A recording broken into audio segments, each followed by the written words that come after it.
Hello, darling. Welcome to Explain Like I'm Five, BSV Blockchain Space.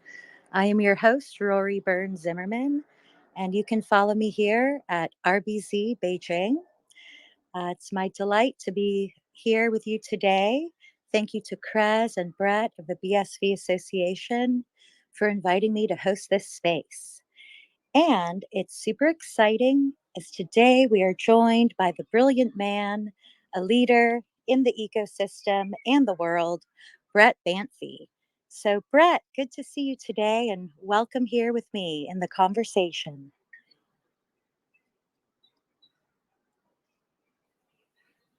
Hey, Rory, how are you? Great. Thank you. So, for today, we carry on the conversation of last week, focusing on visualizing the system's architecture. And explain like I'm five is a beautiful concept because when we're 5 years old, we are so open with our mindsets. We're curious, we have a childlike wonder, and that enables us to gain wisdom and ask questions and learn and grow. So, with this type of mindset, I say, hello, darling, to the 5 year old in you, the listener, and I welcome you to join us. As I was driving across town this week, I looked up and I gazed at the power lines. There's the transmission lines here in Atlanta or Marietta, Georgia, that look like pagodas. They're in the shape of a pagoda and they carry the long power cables to carry the electricity along down to the substation. And then we have our local electricity lines that have the poles and they carry that electricity down. And then there's even some that are power lines that are underground, whether they be below us as we walk the streets, or they could be underwater sea cables to, carry the internet or other forms all across the world. So I think that this is a very simple image that we can use as an everyday person to say, hey, I can conceptualize infrastructure systems. That is one example. But today we are talking about the Bitcoin blockchain. And with that, we were reminded last week by Jake Jones in San Francisco at the S Script sponsored hackathon hosted by Project Babbage and S Script that it is, in fact, the mandala that is the conceptualization of the Bitcoin blockchain. We can use this to build and to understand as we build ever more. So, Brett, I know you were there. Tell me, how was your experience in San Francisco? Yeah, wow, thank you so much. I am so honored to be your guest, and I love your content. I love your Be in the Moment show. And so, being the first guest on this, your hosted BSV ELI5, it truly means so much to me. I want to, Thank yeah, you. yeah, spin that over to, what it was like to be in San Francisco. The San Francisco agreement, so to speak, that we've heard so much about. And it was truly wonderful. The energy that you get from being that in that proximity to so many people that are charged by the same vision, the same ideals, the same mission, that was truly tremendous, truly wonderful. Um, there's so many elements of BSV that require a sort of a niche understanding. So, you know, proof of work versus proof of stake. These are things that you stop a random person on the street and just say, give me your 2 cents on the difference between proof of work or proof of stake. This is there's no distinction. There's no differentiation between these subtle elements that are so important to making something like script possible, that you can actually carry out this smart contracting platform, and it can be validated by these external agents, these node operators on a distributed network. And yet they can validate these script contracts for fractions of a penny, and that's only possible because of these very specific distinctions, these very specific differentiations. Should we do it this way or should we do it that way? And when you're in a room with 100 other people, that you don't have to begin with the, okay, well, this is what proof of stake is, this is what proof of work is. Everyone already knows all of those little details that make it possible. And then what they say is, it's like when you get to the edge of the diving board and the only thing that's left is to jump in the pool. So it's like we all sort of get up onto that same diving board. Sometimes it's a little scary. Um, because if you try something, yes, you could fail. You could try to build the next latest greatest amazing app, and guess what, it might flop, right? But you have the ability to get out of the water, to dry yourself off, to get back on the diving board again, to give it another go.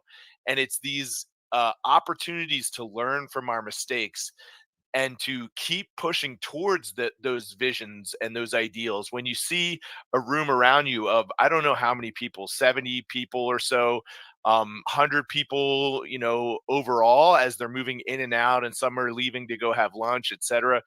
You're seeing other people who have jumped into the pool, gotten out, and are going again. They're inspired by that same vision, mission, and the ideals, and it truly charges you up to be in a place such as that. It looked like it. And as I always say, cannonball, splash.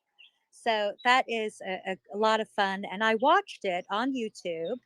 I saw the beginning. It was hosted by Ty Everett. He welcomed everyone. And then Jake Jones began his presentation. And I listened to it twice on my mobile, just simply listening and doing other things. And then I went back and I looked at it on my laptop and I saw the slides. I saw the PowerPoint presentation. And that was when I really felt uh, glad to see these images to help me conceptualize what the content was that he was saying. And there were so many great questions in the audience. I know Xiaohui Liu and David Case and Kurt Wuckert Jr. were there asking questions. There was an unknown gentleman who asked a question, and I really appreciated him. I didn't recognize his voice, but he got down to the brass tacks, which is the figures that we referenced last week. And he said, hey, what is the real throughput on the BSV blockchain? And then here I took some notes. What Jake answered was that the Terra node will be on the mainnet at the end of 2024. The goal of his team is to have the alpha on mainnet, and that would be SV node, as they say. The testnet Terra node has been processing 2.3 million transactions per second. So that's 2.3 million transactions per second. I mean, look out, Dr. Evil. That's million with an M. And that is per second. Where we are today, Jake says, on the live chain SV node is 5,000 transactions per second. Then someone else asked a question, and Jake came back and said, theoretically, 5,000. So my next question is, spill the beans. Is this theoretical or have you done it? And if you've done it, how many times have you done it? Is this on the daily? We need to know because this is super exciting. And I really enjoyed that. Now, last week we talked a lot about use cases and we used Weather SV as an example. And my aunt and uncle came to visit recently. So I was telling them all the exciting news about the Bitcoin blockchain. And surprisingly, my aunt was actually interested and very passionately listening and asking questions. So I was like, wow, we must be related because I feel the same way. So her question was, how do you know that the data being uploaded is in fact valid, as in the sense of it's unbiased? So she wants to know who is uploading this data. because I gave the example of uploading weather data to be referenced during climate change issues. And her question was, well, who is doing this? Who is uploading this data?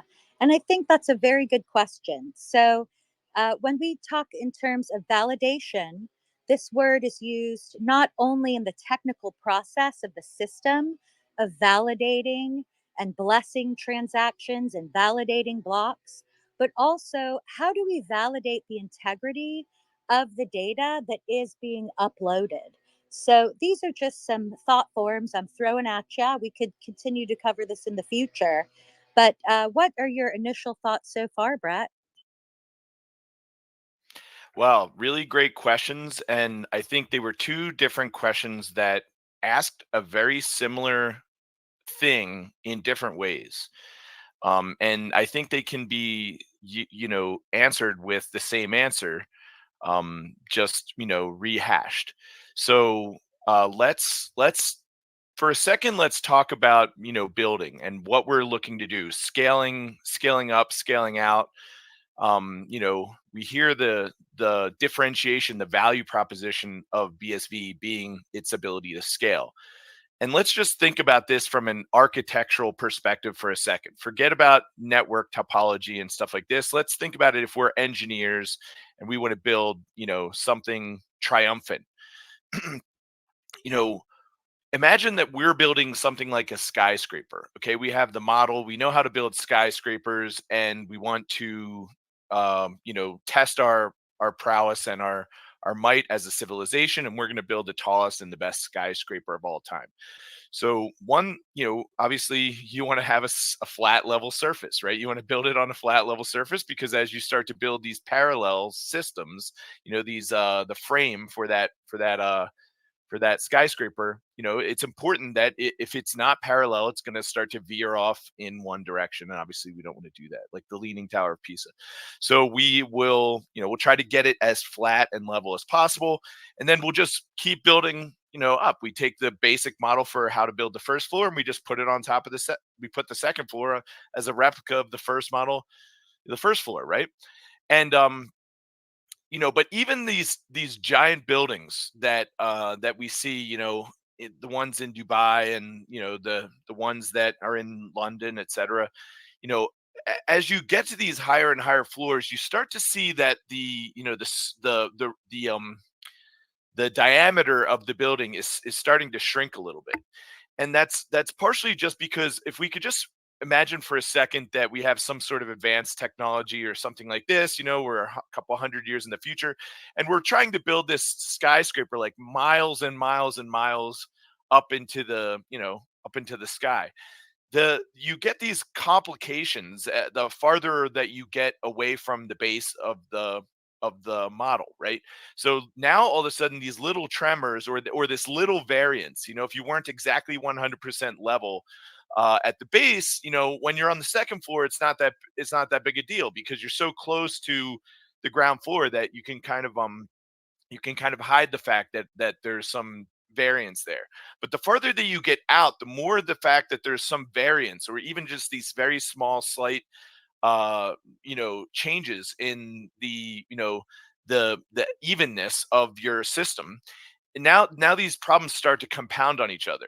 So okay, we understand uh that makes sense.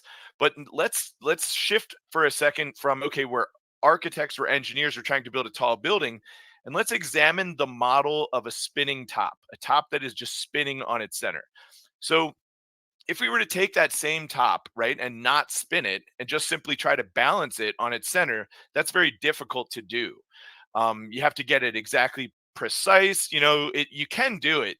You can balance things on just a single point, etc. But it is very difficult to do, and you run back into that problem of the complications of being slightly unbalanced, compounding on each other because you have all of these layers on top that depend on the bottom layers. This is the reason why I'm using these examples is because this is sort of similar to these data networks, these data structures, right? Because if we begin with this, this is why it's important to have a protocol that's set in stone, right? Because if we imagine for a second that Bitcoin protocol, it's going to process transactions this way. It's going to do, have these certain metrics that it follows, this sort of block template that it's going to always consistently utilize. And then a few years down the line, we say, hey, you know what? Like, that was so 2024. It's get with the times. It's 2032 right now. We don't like blocks. We like ovals.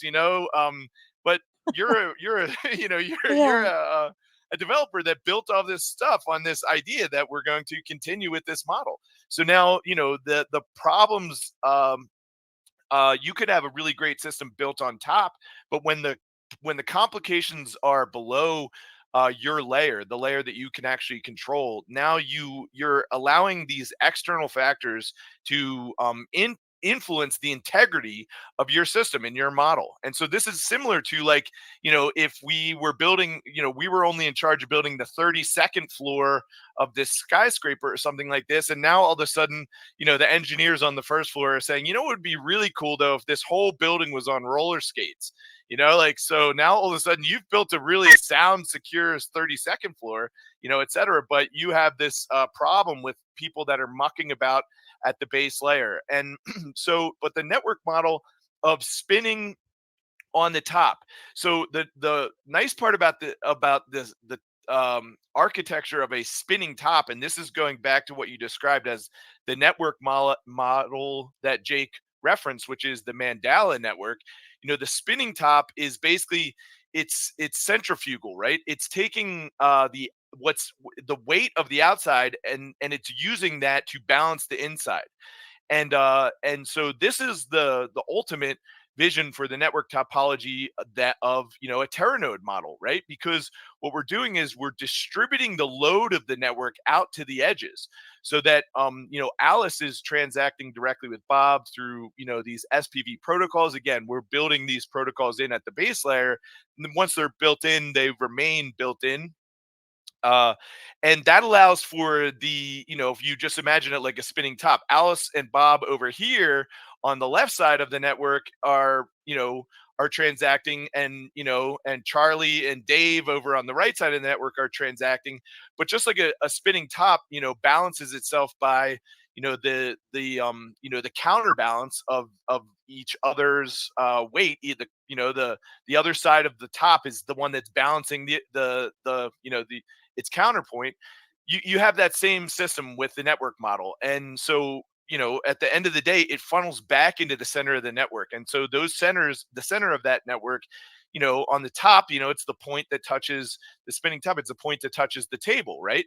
But in a Mandala network, a network topology that's being introduced by BSV, and or was introduced by Bitcoin but is now being actualized by BSV, you have the node networks being these the centrifugal point.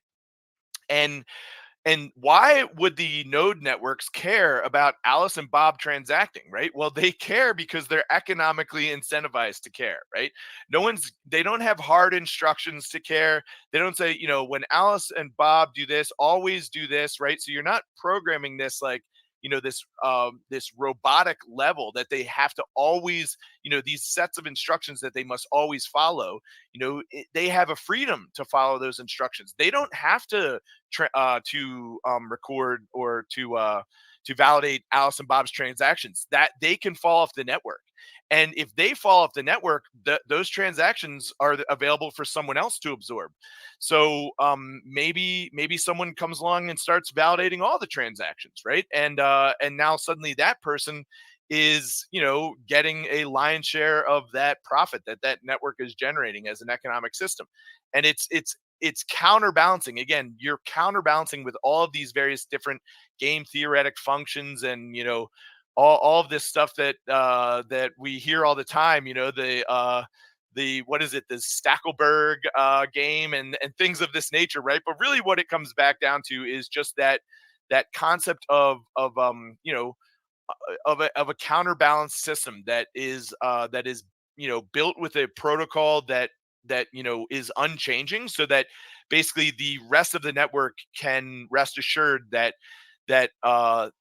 when you build on a layer above this network, you have these game theoretic, these economic incentive structures that ensure that, even if uh, node A falls off the network, node B can step in and start to validate that. And it's competitive, right? It's competitive. So it plays into, the things that we, as a species, we're all the time, look at the Olympics, look at if you can give us a way to compete with each other, you're guaranteed to have some interested parties, because just the competition alone is the fuel in a lot of Yes, ways. and it raises the bar.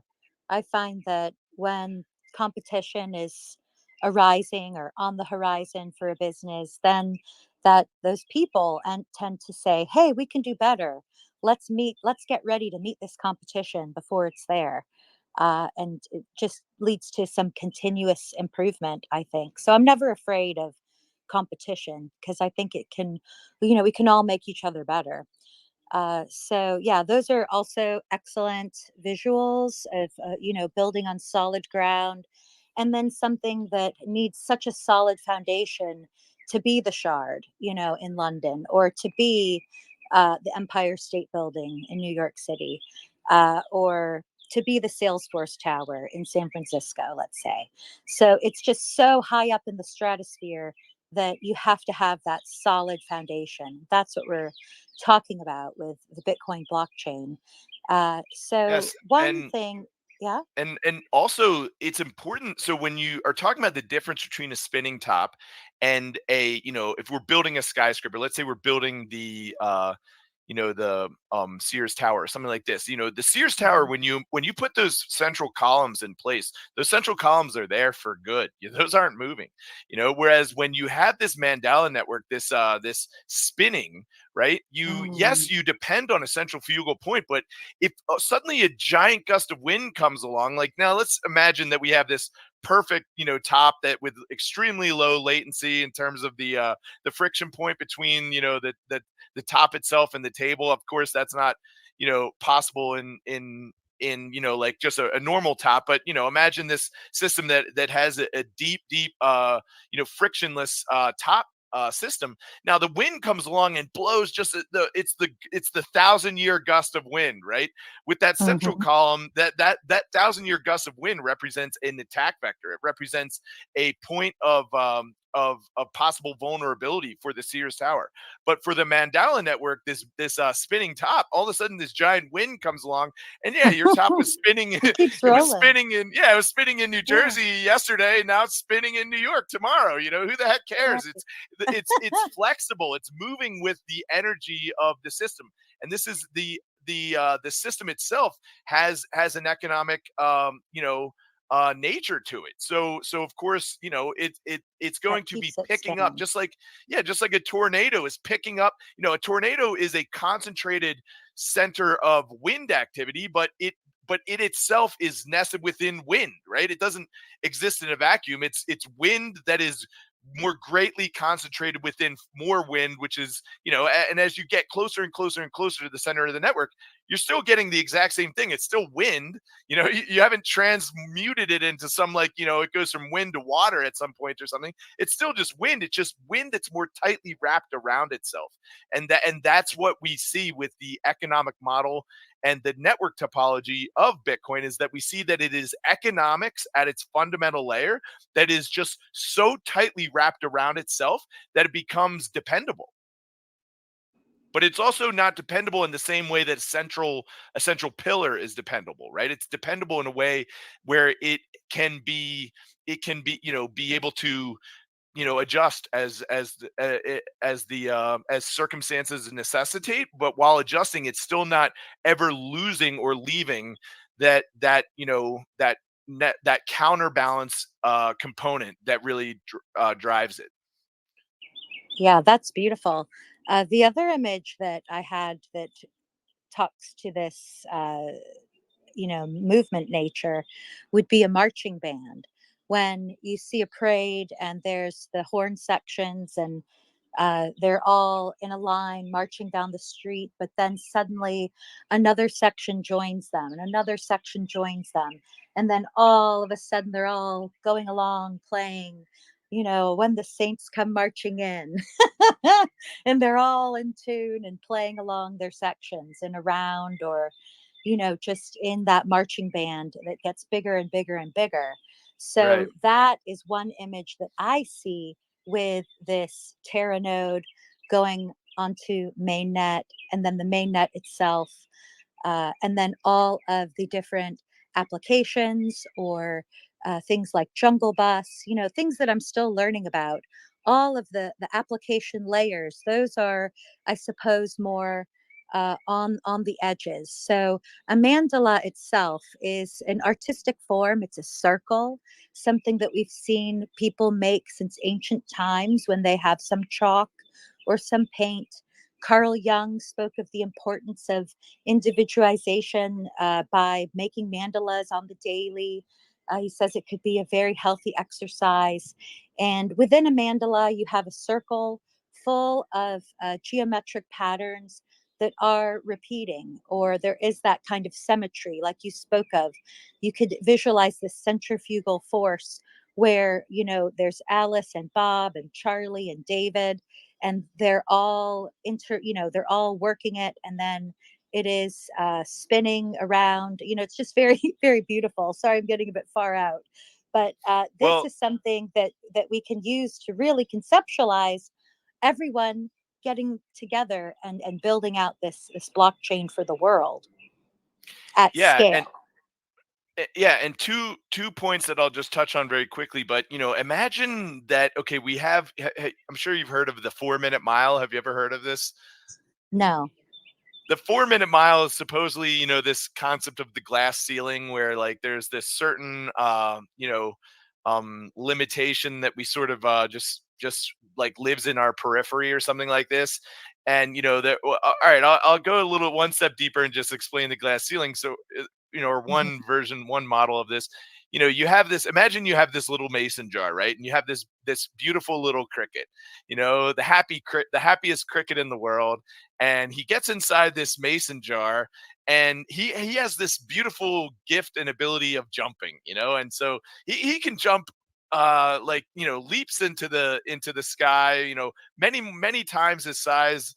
And so, but you put a lid on that mason jar, right? And the cricket bounces up and hits its head, bounces up, hits its head, bounces up. Eventually the cricket is even with this gift, of being able to leap to the highest heights, he it becomes trained by the architecture that is around him, somewhat similar to how we as human beings, we get trained by the limitations of the architecture through which our education comes to us.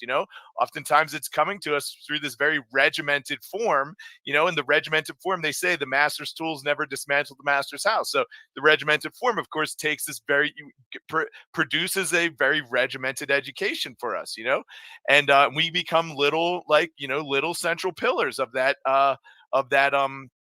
education model, and so, but eventually you take the top off of that mason jar. Now that the top is gone, the cricket finally is free, to jump out of the mason jar. But it's become ingrained, it's become trained that it can jump only so high without breaking or without hitting its head. So it continues to jump just to the height that it will no longer hit its head, and now it's sort of trapped by its own training.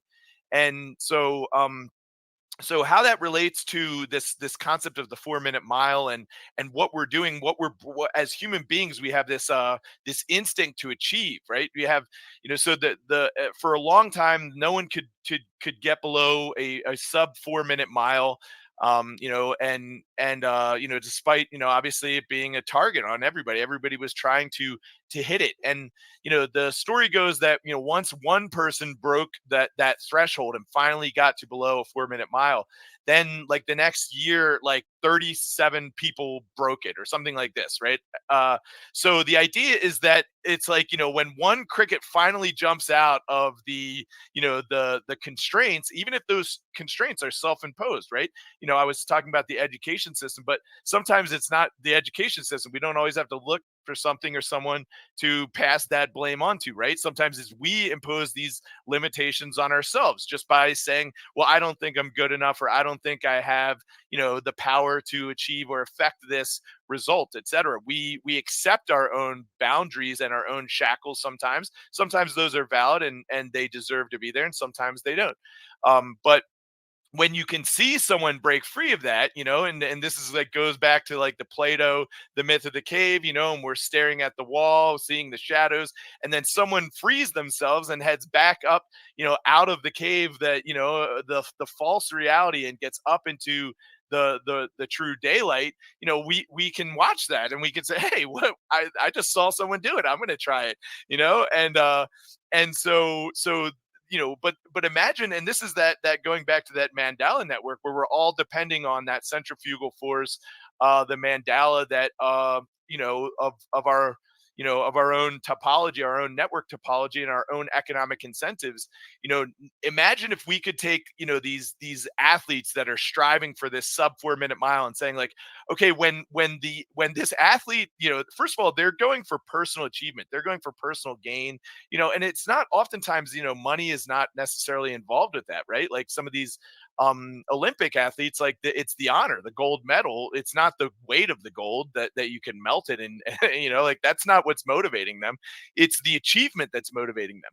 And so we're human, as humans, we're achieving machines, for lack of a better word. But we're all the time setting ourselves goals and trying to go out there and to achieve and to eclipse those.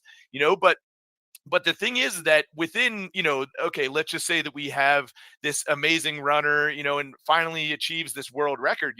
That has no, it's a great achievement for that runner, but it has no benefit to me as someone on the edge of the network. Like his achieving a world record bears no significance to me. But what you have with this with this spinning top model, this Mandela network model, right? You have these nodes at the center of the network. They are at the same time, just as the runners are trying to achieve world records, they're trying to make these achievements for their own benefit. Again, just like they're going after the economic incentives and the glory and the pride and the just the doing something new in the world, in science, with networks, etc. They're innovating, but it's we have, like, in a way, we have a economic benefit. The rest of the network is benefiting every time they're achieving these milestone leaps, these leaps forward in technology, etc. So in a way, and this is sort of what goes back to why it's a spinning top, and why we all become connected with each other's success, because we're all benefiting as these miners are improving their efficiency, right? Because the more efficient they become, the lower fee I have when I send you a payment, when I'm having you validate an script transaction for myself that's allowing for my application to function. I'm benefiting from that, a miner who I don't even know, and node that I don't even know. They're driving for success is benefiting me directly. But at the same time, that's how it is with all of the world. When we're going out there and we're innovating, and it gets to your second point about the orchestra, or the not necessarily the orchestra, the marching band. So the marching band, I think the tuba is a beautiful instrument. The tuba, like, but I don't want to listen to a song, an orchestra that is performing like Mozart's, symphonies, but just being a tuba, right? Like, there needs to be a tuba that is fulfilling the functions and roles of the tuba, but there needs to be some flutes in there, right? And so it's the ability to specialize the network's topology, where all of our own efforts, our own successes, and our own striving is creating the room for the striver behind us, and the striver behind them, etc. This is how we are playing to the same tune. We play to the same tune of our daily lives. And it actually, it's a fundamental reorienting to this small world network, right? Where, and this is how local communities operate. This is how families operate and stuff like this. Like, if you have a one person that is not pulling their weight in the family or something like this, it does affect the larger family. The family can say, hey, what's going on, like, what's, let us know, you're going through something, what, walk us through this. This is what we lose, some of those ties when we go outside of the family. We go to a a broader society, even if we move outside to our basic communities, because oftentimes now becomes like a battle between which ideas are right, or is it my ideas that are right or your ideas that are right, etc. But really, we really are tied to each other in a deep way, and we're not just tied to each other, but we're tied to our environment as well, so if we're living in this on this land, and I'm like pooping in the stream behind my house, and you're drinking from that stream down the way from me, I'm affecting your lifestyle, and so we have this obligation to each other, and it's our striving and achieving for greatness, that paves the way for us each to be able to do that, and to give us the room to be able to do that, as well as it also you know gives us the specialization. So maybe I'm the really great bricklayer, and my neighbor is the really great floor layer or whatever, and we have this ability to work together. Well, the same thing on the network scale. Maybe I'm the really great have the really great ability to validate hashes, but maybe I don't have the ability to actually hash or to find those hashes. So we have the network topology that we're describing. It really breaks down, and it becomes this modular network structure and network layer that allows us to each have our own unique benefits and to shine in the areas where we shine best. That's so inspiring, and it's beautiful. Uh, about BTC, so you mentioned the 4-minute mile and a glass ceiling, and as I understand it, the on the BTC network, they can process 7 transactions per block. And if a block is processed in 10 minutes, that could be at the rate of 7 per 10 minutes. And they have said, this is it. This is safe. We are safe here doing this.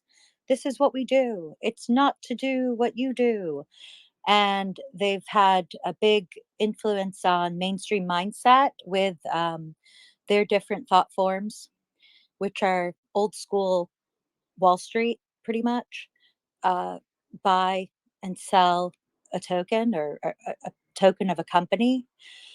Whereas what we're talking about is, like I said, they have on SV node the ability to process, theoretically or actually, 5,000 transactions per second.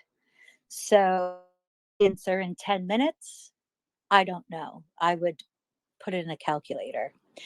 And this is the kind of excellence that we are striving for and beyond. So we have the outlook with Terranode on mainnet at the end of 2024 or early 2025, with, as Jake said in the presentation, 2.3 million transactions per second. And this excellence is why we're here. This is why we spend our time, our precious time, to interact together and to develop this. And it's super exciting. That leads to something I heard Billy Rose and Elon Moist, uh, and then Jack Liu say in their presentation. I was helping my friend move her crystal shop, and I was packing crystals into boxes and listening to them, and just so gleeful because I'm an uber fan of all three of those guys and all that they do. But they said it's important to have fun. And again, they do also emphasize the wheeling and dealing, trading tokens, day trader type mindset often. I think they were talking about that. I've heard of Doty in BSV. And then, of course, you hear about so many things in the kind of hipster crypto scene on Twitter or X. You can just look up any kind of hipster in there that is like a mainstream narrative person. And then they will talk about loads and loads and loads of different NFT projects or token projects, and how you can 10x, 1000x. Oh, you should get this and get rich quick. So it seems that those guys who are our friends and they're in the network as well, they emphasize that. They emphasize that make money. And I think that's a good thing, but I'm not so familiar with that. I'm not involved in that personally. And then beyond that, I enjoyed what they said was to have fun. So I think having fun here with you, Brett, and with our audience and with our guests as we continue to host this Explain Like I'm Five BSV blockchain series is essential, that we should be having fun working. So it's proof of work, but there's so much passion in our work that there's also joy.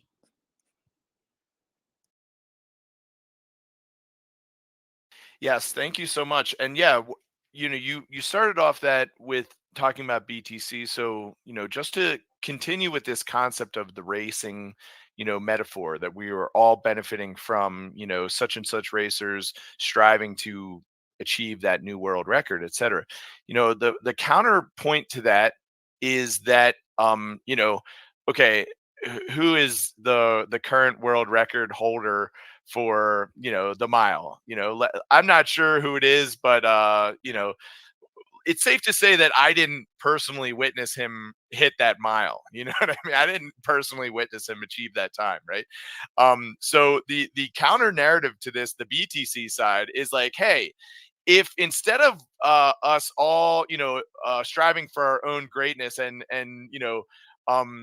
reaching these milestones, truly these breakthrough revolutionary moments in human history, but I was not able to personally validate or witness that. Instead, let's all stand at the starting line and we'll all put our arms around each other. And you know what, I don't really like racing, I don't like running too much.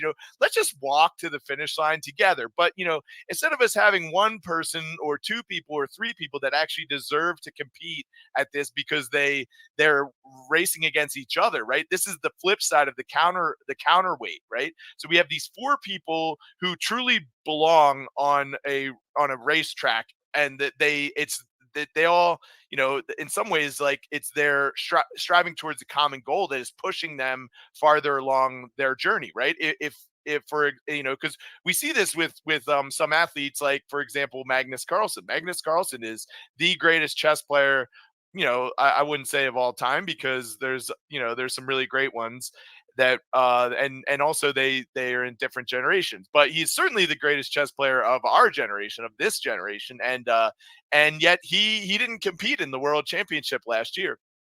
Ding Liren competed, and he competed against shoot, who did he compete against? But anyway, it'll come to me. But either way, it was a fabulous world championship. Incredible, one of the best ones. In fact, like, better than some of Magnus's. But the chess wasn't as good. But their competition made for a really they were both so nervous, knowing that the moment was just ahead, that it was actually the nerves of each of them, like that ended up creating the final champion. It was whose nerves held up, not necessarily whose chess was the best, because at the end of the day, the person who lost was in a winning position only 10 moves before the game ended. He was in a truly winning position. And and you know so so but why did he not strive? Why did he not defend his place as the best chess player in the world? Because what reason does he have to do that? He basically said, like, I don't it's not there's no joy in defending this title right now. There's only the fear and the pressure and the weight of defending it, but I don't have the joy to go out and achieve it, because I know that I'm not competing against someone that actually belongs on the same stage with me. So the only thing I could do is maybe make a mistake or something like this, right? This is why we need people to all strive together in order to get the best out of all of us, right?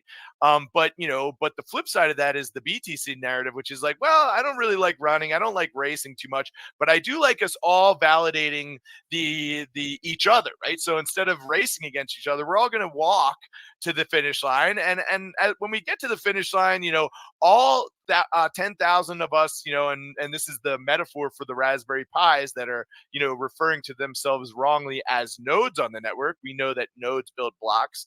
But we'll just have all 10,000 of us. And then at the last second, the last step can be taken by one of the actual nodes on the network.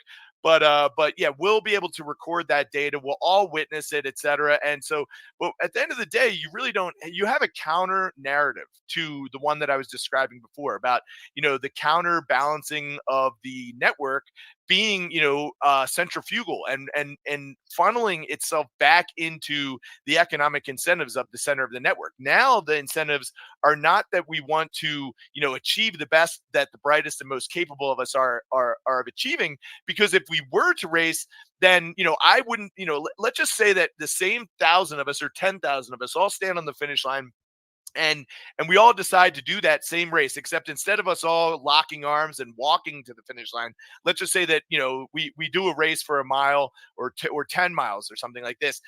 At the end of the day, I'm not going to see the winner cross that finish line because I can't stay up. I can't compete with that person. So at the end of the day, I get to the finish line and they go, oh yeah, Johnny won the race. Guys, it's all settled. Well, I didn't see Johnny win the race. How do I know? I'm sitting in the pub later on that, I don't know, this could all be a big lie, that Johnny who's, et cetera. So it's about me wanting to be the center of the network, right? But I need to witness everything. I need to validate it, and I need to be sure of the information that I saw, the validity of the information I saw. But it's not my imperative to get to the point where I can run as fast as Johnny so that I can see him cross that finish line. Maybe I can't be in front of him, but maybe I can be just a leg behind him so I can actually validate that myself. No, because that would be asking me too much, right? I want to be able to sit on my couch and do it, right? I want to be the center of the network, but I don't want to be motivated to actually go out there and to create and to make sure that the network, but again, when we're talking about the incentive structures of, wow, now these nodes at the center of the network, they're all the time encouraged to be collecting new transactions, to be validating them faster. We have people like Xiaowei Liu from Script, who's incentivized to build new data structures so that those can compile down to Bitcoin script, so that all this stuff can be processed instantaneously, and the true freedom and the true economic opportunities of this network can be unlocked for the entire globe. Again, even on the back of something like Terranode. Now, now we're not benefiting from this drive that people have to innovate, to create, and to create a more interconnected and interdependent world, right? We're incentivized to say, hey guys, everybody, Johnny over there on the couch, he doesn't like running that much, and so if we could instead make the finish line a little bit closer to where he doesn't want to get up and move, then we can all have a network that Johnny can validate. We can all have a finish time that Johnny can be sure he can put his hand on a Bible and say, I swear I saw it. A guy crossed the finish line first. So do you see how the network and the incentives of that structure, on the one hand, it sounds like kind of good because you're like, yeah, there's 10,000 of us. Why shouldn't we all be able to validate the truth? There's something truly to be said for that, because we do live in a world where we value our ability to hold, have free speech, go out on a public square. If you think your ideas are better than another ideas, or you think such and such government is failing to meet its basic requirements and needs, you should be allowed to get up there and say that. There's, the government shouldn't be allowed to censor you and say, hey guys, that person's not allowed to have a perspective on the truth. So there's something valid to be said for the fact that we all get to participate in the truth and the worldview that we're supporting as a civil society. But also when we purposefully impede, or when we purposely restrict the capabilities, the functions, the ability to achieve, so that such and such person sitting on the couch is able to have the final say about this, then what we do is we really tether ourselves, we lock ourselves down to basically, and this is something that, Dr. Wright talks about all the time, but, we lock ourselves down to that least capable, and he uses the example of Einstein, with his theory of relativity, but he was quite bad at basketball. So, if we were all only as good at the worst of us at basketball and the worst of us at relativity, then we end up getting, Einstein's basketball and Shaq's theory of relativity. No offense to Shaq, he could be could have a really great theory of relativity, but that's something that gets unlocked by having this open system. But the nice part about the second point you touched on was really like, having fun and going out and breaking things, failing fast.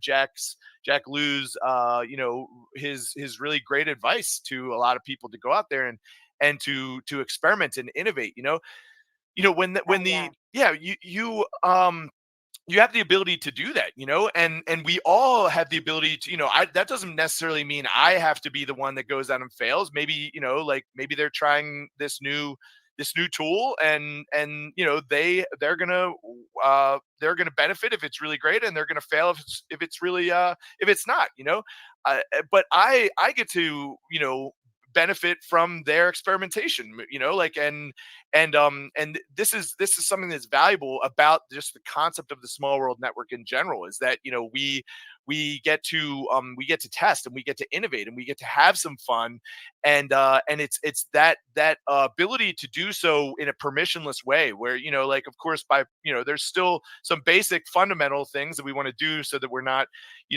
being dicks essentially, but, as long as we're not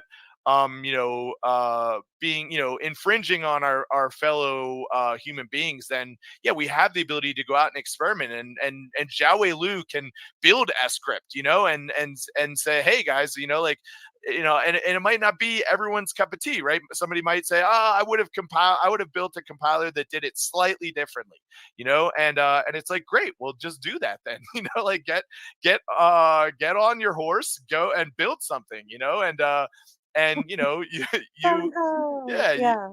so I think, yeah, And the fun and the innovation side of that, and the failing fast and stuff like that, that's something that the rest of the network still gets the benefit, even if they wouldn't personally, make those decisions, or even if they wouldn't, like, personally build that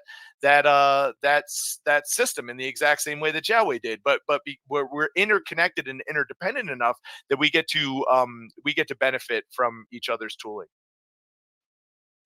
yes, and specialization with that example you gave of the Raspberry Pi runners, where they're not running, they're all patting each other on the back as they mosey on down to the finish line.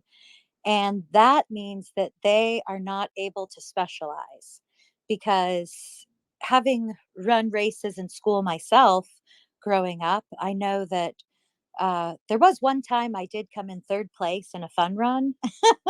And I was shocked because I thought, wow, I didn't know I was good at running. But after that, you have all your tests at school, you got to run the mile. And when you run the mile in school and you think, well, I'm not the fastest, but I really love to make glittery posters and cheer for the team. Or I like hosting parties and dances. So I'm going to run for student government. You specialize and you find your sense in, hey, I'm not the runner, but I'm going to run for this position, or I'm going to do something that I can specialize in, where we can all be our best and brightest. So I think that that is a fun part with competition and with striving for excellence, is that it does enable you to then find your niche. So that's what we see in our society here in the BSV ecosystem. We have these specialists, and so many of us all are multi talented. So that way you think, oh, what should I do? I could do this, I could do that. But then as you specialize in one or a few, you can refine and become better and better. And then, as you say, that balances out the centrifugal function of the spinning wheel, because we're all striving for excellence, and being our best and giving the best and then making the best. And no matter what anybody else might say, we're here, we're aware, and we keep building.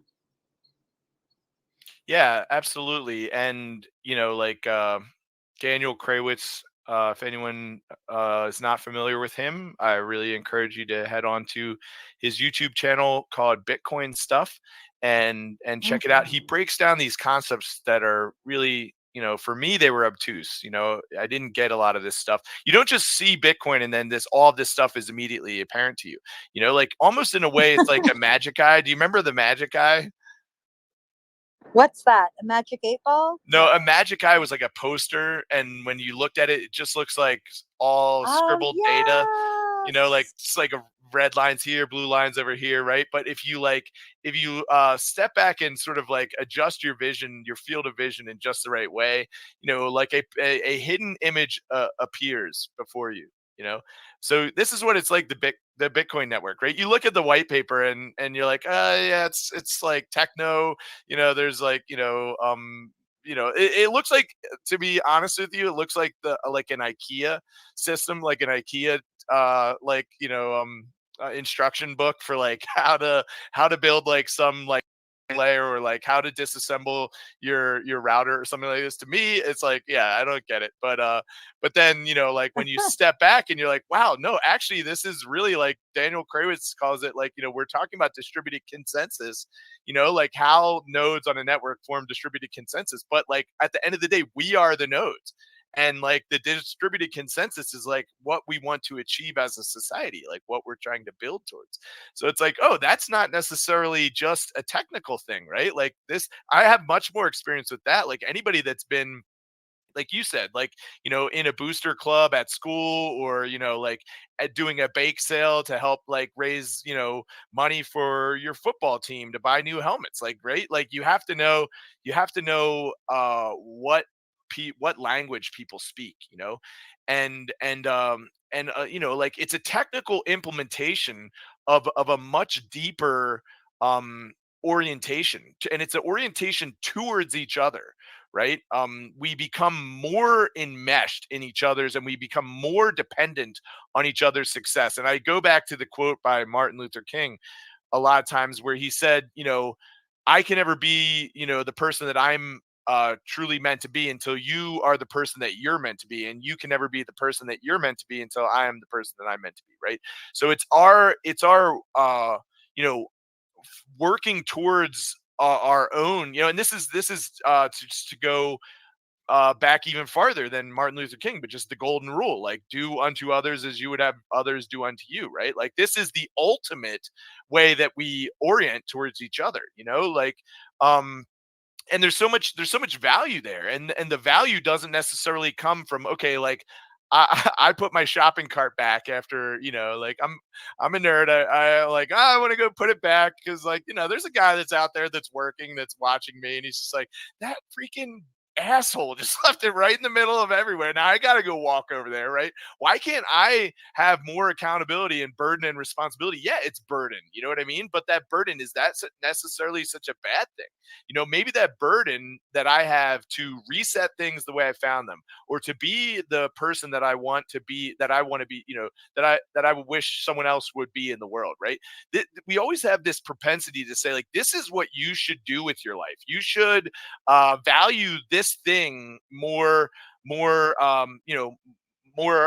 succinctly, or value it deeper than you currently do, right? But how many times, like, again, I hate to be, pointing out, the counter argument, but how many times it's like the BTC crowd is like the kind of like this idea of like, well, do as we say but don't do as we do, right? Like it's very much driven by like what we say is correct, right? And so in it, and it's like, in a way, like they're like chastising the ivory towers, or like, look at those people in the traditional finance world up in those ivory towers. Like, don't you hate those people? Like, don't you wish that we could have a system that sort of like subverted that, right? And it's like, again, going back to that spinning top model, right? Like we can subvert it, like Buckminster Fuller talks about, by inventing a new model that makes the old model obsolete. But what you see, and with the BTC crowd, is like, let's dismantle those bricks that are putting that traditional finance up in place. And like, so they build this army of people, like, that are like, yeah, take the bricks down. Where do we hand these bricks? And the BTC, like, Yeah, just hand him over here. Keep him coming down the line. Yeah, we'll take him from here, guys. Okay, the bricks come all the way down the line, and then you see like, hey, what are you building? What are you building with those bricks? Oh, don't worry about what we're building over here. Like, like eventually they have all of the bricks. They've been disassembled on the one side. They've been reassembled on the other side, but except on it's on their side of the line. Now they're the new ivory Ivory tower. Yeah, Tower. exactly. Yes. And they're not Well, I subverting. love you brought Yeah, up yeah, Buckmeister Fuller. I love that guy. yeah. So, what was that quote he said again? He said something like, when you want to, geez, it's on the tip of my tongue, but instead of fighting the old Yeah, model, yeah, invent a new model that makes the old model obsolete. That's it. right. Yeah, and that's what we're involved in, is that this new model, this Mandela blockchain network that or system, this is a new model. This is a new opportunity for the whole world, and it doesn't mean that it can just make an ivory tower better, but there are long established systems already in the world that could increase their efficiencies greatly by utilizing this system. And by being involved, we are striving for excellence. So again, if you want to just go the with the mainstream narrative of, oh, buy something and the price goes up, meanwhile sleeping on the utility aspect, then that's a part of that glass ceiling. You're not able to improve, make something better. And it's just leading to continued mediocrity. But here we are building something that is better, that is open to everyone to use. And that could be both good and bad, but that is a more transparent system. And then again, enabled with privacy. So this is an exciting time in the history of the world. And I'm so glad to have conversations like this with you, Brett, about it. It's my absolute pleasure, and yeah, I am charged up again coming back from San Francisco. The other people who care about and are taking active effort in what's the shortest path. And the thing is that we all will have necessary disagreements about where the shortest path is, right?